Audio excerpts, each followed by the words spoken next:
सभी शिक्षक साथियों को नमस्कार जोहार। आपके अपने चैनल DRGP1 पर स्वागत है। विभाग से जो भी जुड़े हुए महत्वपूर्ण जानकारी होती है, प्रशिक्षण होता है, उन सभी पर चर्चा इस चैनल के माध्यम से किया जाता है। चैनल पर यदि आप पहली बार हैं तो जरूर सब्सक्राइब कर लें। शुरू करने से पहले आपसे रिक्वेस्ट है कि यदि किसी तरह की समस्या हो तो कमेंट जरूर करें और वीडियो पसंद आए तो लाइक जरूर कीजिएगा। तो आज हम लोग जो अभी प्रशिक्षण चल रहा है, 50 घंटा का प्रशिक्षण करना है और उसमें प्रत्येक मॉड्यूल में आकलन जो क्वेश्चन आता है उसी का आंसर मैं आपको इस वीडियो के माध्यम से बता रहा हूँ। मॉड्यूल 1 से लेकर 3 तक हम लोगों ने कंप्लीट कर लिया है। यदि उस वीडियो को नहीं देखा तो ऊपर आई बटन पर आपको मिल जाएगा या इस वीडियो के लास्ट में भी मिल जाएगा। आज हम लोग मॉड्यूल 4 से 8 तक के प्रश्नों के उत्तर को देखेंगे। तो 18 नंबर क्वेश्चन इसको हम दिए हैं। मॉड्यूल 4 है सेल्फ डेवलपमेंट स्किल P7। तो समस्या समाधान क्षमता का विकास कैसे करें। 4 ऑप्शन में से जो करेक्ट आंसर है वो आपका सी हो जाएगा, वास्तविक समस्या को पहचान कर। 19 है बहुविषयक दृष्टिकोण की अवधारणा क्यों जरूरी है। तो इसमें 4 ऑप्शन में से इसका करेक्ट आंसर सी है, विषयों के बीच जुड़ाव से शिक्षा को व्यवहारिक और समग्र बनाना। 20 नंबर क्वेश्चन पे जाते हैं। तो बदलते परिवेश में जल्दी से सामंजस्य स्थापित करने हेतु क्या आवश्यक है। तो इसके लिए आवश्यक है डी हो जाएगा, अनुकूलनशीलता और लचीलापन।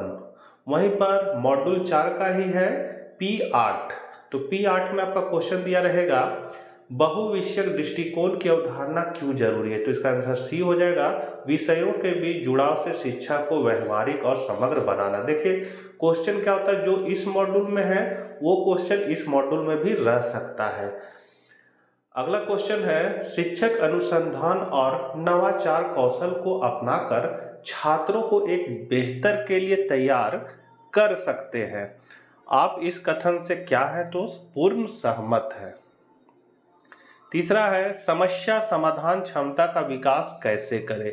तो 4 ऑप्शन में इसका सबसे करेक्ट आंसर जो होगा उपर्युक्त सभी हो जाएगा, मतलब ए भी हो जाएगा, बी है और सी तीनों हो जाएगा, उपर्युक्त सभी। चौथा नंबर जो क्वेश्चन है बदलते परिवेश में जल्दी से सामंजस्य स्थापित करने हेतु क्या आवश्यक है। तो इसके लिए आवश्यक हो जाएगा डी ऑप्शन, अनुकूलनशीलता और लचीलापन। 5वां नंबर क्वेश्चन है वर्तमान समय में ईमानदारी, सहानुभूति, साहस और समर्पण जैसे मूल्यों को क्या करती है। तो ए हो जाएगा, बढ़ावा देना जरूरी है। तो मित्रों मैं कहना चाह रहा था कि जो आपका प्रशिक्षण हो रहा है उस पर जो आकलन हो रहा है, क्वेश्चन जो आ रहा है उसको हम लोग ना स्क्रीनशॉट ले सकते हैं ना रिकॉर्ड कर सकते हैं। इसीलिए मैंने उसको देख देख के लिख लिया है ताकि आपको मैं उत्तर बता सकूं। मेहनत थोड़ा किए हैं इसीलिए थोड़ा सा आपको प्रोत्साहन अगर आप देते हैं तो वीडियो को लाइक जरूर कीजिएगा। आगे हम लोग बढ़ते हैं। इसमें फिर आपको अपना दृष्टिकोण देना है, 2-4 को क्वेश्चन आंसर रहेगा। तो नीचे क्वेश्चन दिया रहेगा आपका कि आप अपने समय प्रबंध की क्षमता को बेहतर बनाने के लिए क्या कर सकते हैं। तो मैंने आंसर दिया है कि दैनिक योजना बनाना है और समय सीमा तय करना है, ताकि एक मैनेजमेंट, टाइम मैनेजमेंट होता है जो क्लास का, वो समय सीमा को तय करना है। दूसरा क्वेश्चन दिया हुआ था कि आप अपनी कमजोरियों को कैसे पहचान सकते हैं और उन्हें सुधारने के लिए कौन से कदम उठा सकते हैं। तो इसके लिए हम आंसर दिए हैं कि आत्मविश्लेषण अपना करेंगे और डायरी या नोट्स रखेंगे ताकि हम अगर कुछ वैसा हो तो उसको हम लोग नोट कर सके। तीसरा क्वेश्चन है आपने इस कोर्स के माध्यम से कौन सी नई चीज सीखी जिसने आपके विचार के तरीके को बदल दिया है। तो यहाँ पर हमने लिखा है कि इस अभ्यास ने मेरे सोचने के तरीके को ज्यादा सकारात्मक, जिम्मेदार और संतुलित बना दिया है। 5वां मॉड्यूल P9 से है तनाव प्रबंधन में फीडबैक का क्या महत्व है। तो इसका आपका करेक्ट आंसर जो हो जाएगा वो हो जाएगा, यदि ठीक से ना संभाला जाए तो यह तनाव का स्रोत बन सकता है। दूसरा क्वेश्चन है तनाव प्रबंध मॉड्यूल का उद्देश्य क्या है। तो इसका आंसर हो जाएगा तनाव प्रबंध कौशल सिखाना। तीसरा क्वेश्चन है सहकर्मियों से संबंधित संभावित तनाव क्या है। तो इसका जो आंसर करेक्ट आंसर हो जाएगा वो हो जाएगा आपका उपरोक्त सभी। अब मॉड्यूल 5 का ही P10 से क्वेश्चन है आपका शिक्षकों के लिए मूल्यांकन प्रक्रिया में तनाव का कारण क्या हो सकता है? तो इसके लिए हो सकता है, आप बी ऑप्शन लगा सकते हैं, प्रशासनिक सहायता की कमी। दूसरा क्वेश्चन है, तनाव प्रबंधन मॉड्यूल का उद्देश्य क्या है? तो इसका उद्देश्य जो है वो है तनाव प्रबंधन कौशल सिखाना। तीसरा है, पाठ्यचर्या क्रियान्वयन के दौरान शिक्षकों को तनाव क्यों महसूस हो सकता है? तो इसके लिए हो सकता है संसाधनों की कमी के कारण। तनाव प्रबंधन में फीडबैक का क्या महत्व है? तो यदि ठीक से ना संभाला जाए तो यह तनाव का स्रोत बन सकता है। पांचवा नंबर है, सहकर्मियों से संबंधित संभावित तनाव क्या है? तो इसमें आंसर हमने दिया है उपरोक्त सभी को। फिर चिंतनशील प्रश्न आ गया आपका कि आप किन परिस्थितियों में सबसे अधिक तनाव महसूस करते हैं और उन परिस्थितियों का सामना करने के लिए आपने अब तक कौन सी रणनीतियां अपनाई हैं? तो मैंने आंसर लिखा है कि जब मेरी प्रसंस्करण क्षमता पर बहुत अधिक भार डाला जाता है, अपनी सीमाओं को मैं स्वीकार करना चाहता हूं। आगे है, आपके कार्य स्थल पर कौन से संसाधन या सहायक प्रणालियां हैं जो आपके तनाव को कम करने में मदद कर सकती है और आप उनका उपयोग कैसे कर सकते हैं? तो इसमें मैंने आंसर दिया, ये प्रणालियां मुझे कुशलतापूर्वक और प्रभावी ढंग से कार्य करने में मदद करती है जो मानव तनाव के समानांतर एक प्रकार की संज्ञानात्मक भार को कम करती है। अगला मॉड्यूल 6 है P11।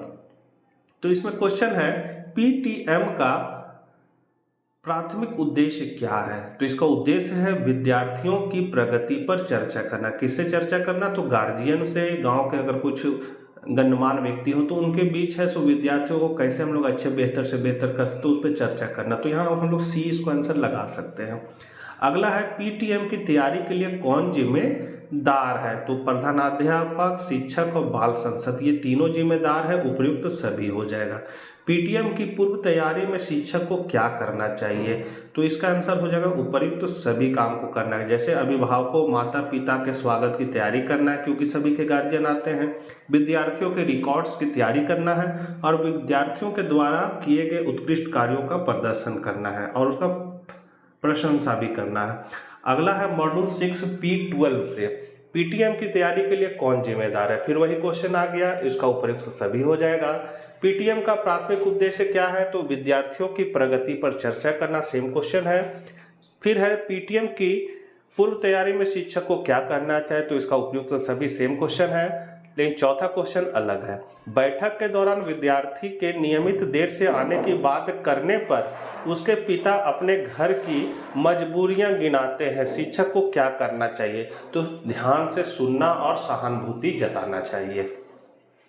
अगला है, माता पिता अभिभावक के लिए PTM क्यों महत्वपूर्ण है? तो इसका करेक्ट आंसर मैंने लगाया है विद्यार्थियों की अकादमिक प्रगति जानना। उसके बाद फिर इससे क्वेश्चन आ गया कि शिक्षण अधिगम प्रक्रिया को प्रभावी बनाने के लिए आप विद्यार्थी को सीखने की शैली और रुचियों को ध्यान में रखते हुए घर पर कौन कौन सी रणनीतियां अपनाने का सुझाव दे सकते हैं? तो मैंने आंसर लिखा है, विद्यार्थी को अपने रुचि के विषयों पर प्रोजेक्ट करने के लिए प्रोत्साहित करें या उन्हें सक्रिय रूप से सीखने और समस्या समाधान कौशल विकसित करने में मदद करेगा। अगला क्वेश्चन था, विद्यार्थियों के सामाजिक और संचार कौशल को विकसित करने में स्कूल और घर की क्या भूमिका हो सकती है और आप इसे और बेहतर बनाने के लिए क्या प्रयास कर सकते हैं? तो इसका आंसर हो जाएगा, शिक्षकों को माता पिता के साथ नियमित रूप से संवाद करना चाहिए और छात्रों की सामाजिक और भावनात्मक प्रगति पर जानकारी साझा करनी चाहिए। माता पिता को भी स्कूल की गतिविधियों में सक्रिय रूप से भाग लेना चाहिए और घर पर सीखने के माहौल को सकारात्मक बनाए रखना चाहिए। सातवां मॉड्यूल P13 से है, विद्यालय नेतृत्व का मुख्य उद्देश्य क्या है? तो इसका हो जाएगा विद्यालय प्रबंधन और छात्रों के सीखने और समग्र विकास को बढ़ावा देना। दूसरा क्वेश्चन है, निम्नलिखित में से विद्यालय नेतृत्व प्रशिक्षण मॉड्यूल किस में शामिल है? तो ये निष्ठा में शामिल है। राष्ट्रीय पाठ्यचर्या रूपरेखा 2023 के अनुसार एक, तो यहाँ ऑप्शन देख लीजिए, इसका करेक्ट आंसर जो है वो उपरोक्त सभी हो जाएगा। अगला है मॉड्यूल 7 स्कूल लीडरशिप P14 से, क्वेश्चन है आपका, विद्यालय नेतृत्व का मुख्य उद्देश्य क्या है? सेम क्वेश्चन फिर आ गया, विद्यालय प्रबंधन और छात्रों सीखने और समग्र विकास को बढ़ावा देना। दूसरा क्वेश्चन है, राष्ट्रीय पाठ्यचर्या रूपरेखा 2023 के अनुसार एक क्या हो जाएगा? तो इसका करेक्ट आंसर डी है, उपरोक्त सभी। तीसरा क्वेश्चन भी सेम है, निम्नलिखित में से विद्यालय नेतृत्व प्रशिक्षण मॉड्यूल किस में शामिल है? तो निष्ठा में। यदि विद्यालय में नेतृत्व सही ढंग से काम ना करे तो सबसे अधिक प्रभाव किस पर पड़ेगा? तो ये नया क्वेश्चन है, ये पड़ेगा परीक्षार्थियों का गुण। आगे बढ़ते हैं। आपके विद्यालय में छात्रों की उपस्थिति कम हो रही है तो आप इस प्रभावी विद्यालय नेतृत्व के नाते क्या कदम उठाएंगे? तो इसका करेक्ट आंसर जो है उपरोक्त में से सभी हो जाएगा। अब इसी पर चिंतनशील प्रश्न है कि विद्यालय नेतृत्व कोर्स को पूर्ण करने के बाद आप एक शिक्षक या प्रधान शिक्षक के रूप में अपने विद्यालय में आ रही किन चुनौतियों का समाधान कुशलतापूर्वक कर पाएंगे? तो इसका आंसर होगा विद्यालय नेतृत्व कोर्स मुझे एक अधिक प्रभावी और कुशल शिक्षक या प्रधान शिक्षक बनने के लिए आवश्यक ज्ञान, कौशल और आत्मविश्वास प्रदान करेगा, जिससे मैं अपने विद्यालय में आने वाली विभिन्न चुनौतियों का सफलतापूर्वक सामना कर पाऊंगा और छात्रों के समग्र विकास में महत्वपूर्ण योगदान दे पाऊंगा। अगला क्वेश्चन है, आप विद्यालय के प्रधान शिक्षक हैं, ऐसे में शिक्षकों और समुदाय द्वारा आप पर वित्तीय अनियमितता संबंधी प्रश्न उठाए जाते हैं, तो आप वित्तीय पारदर्शिता लाने के लिए क्या रणनीति अपनाएंगे? तो मेरी यह रणनीति पारदर्शी, जवाबदेही और खुले संचार पर आधारित होगी। मेरा लक्ष्य न केवल वर्तमान चिंताओं को दूर करना होगा बल्कि एक ऐसी संस्कृति का निर्माण करना होगा जहां वित्तीय मामलों में पूर्ण विश्वास और पारदर्शिता बनी रहे। मैं सभी हितधारकों के साथ मिलकर काम करने के लिए प्रतिबद्ध हूं ताकि विद्यालय की वित्तीय स्थिरता और ईमानदारी सुनिश्चित की जा सके। अब लास्ट मॉड्यूल है मॉड्यूल 8P15। क्वेश्चन है, भारतीय संविधान में बच्चों के अधिकारों से संबंधित प्रावधान किस अनुच्छेद में वर्णित है? तो 21A-24 में वर्णित है। आगे बढ़ते हैं। राष्ट्रीय बाल अधिकार संरक्षण आयोग NCPCR की स्थापना कब हुई? तो 2007 में। राज्य स्तर पर बाल अधिकारों को संरक्षित करने वाली संस्था निम्नलिखित में कौन है? तो ये है आपका SCPCR। तो मित्रों, ये आपका मॉड्यूल 8P15 तक हम लोगों ने क्वेश्चन आंसर को देख लिया है। जल्द ही हम लोग मॉड्यूल 8P16 से शुरू करेंगे। किसी तरह की समस्या हो तो कमेंट कीजिएगा, वीडियो पसंद आए तो लाइक कीजिएगा, मित्रों को जरूर शेयर कीजिएगा। मिलते हैं नेक्स्ट वीडियो साथ। जय हिंद, जय।